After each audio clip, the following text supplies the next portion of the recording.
April घेतलं जाणार आहे। पालघरपासूनच कराची हे 585 नॉटिकल मैल अंतरावर असून युद्धापासून धोका टाळण्यासाठी काय काळजी घ्यायची याबद्दल मॉकड्रिल होणार आहे। महत्त्वाचं म्हणजे पालघरमध्ये तारापूर अणुशक्ती केंद्र असल्यानं विशेष काळजी घेतली जाते।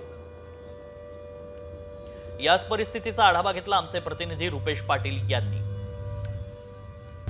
जम्मू काश्मीरमधील पहलगाम हल्ल्यानंतर भारत आणि पाकिस्तान या दोन देशांमध्ये तणावाची परिस्थिती निर्माण झालेली आहे। युद्धचा भडका जो आहे तो कधी होऊ शकतो आणि यासाठीच केंद्र सरकारच्या गृह विभागाकडून महाराष्ट्र सरकारला गाईडलाईन्स जे आहेत त्या देण्यात आलेल्या आहेत। यामध्ये महाराष्ट्रातील एकूण 16 शहरांचा जो आहे तो समावेश करण्यात आलेला आहे। मी सध्या तारापूर अणुशक्ती केंद्राच्या इथे आहे। तारापूर अणुशक्ती केंद्र हे अरबी समुद्राला लगत असल्यामुळे अतिसंवेदनशील म्हणून जाहीर करण्यात आले आणि त्यासाठीच उद्या या भागामध्ये रंगीत तालीम जी आहे ती डिफेन्स विभागाकडून घेण्यात येणार आहे।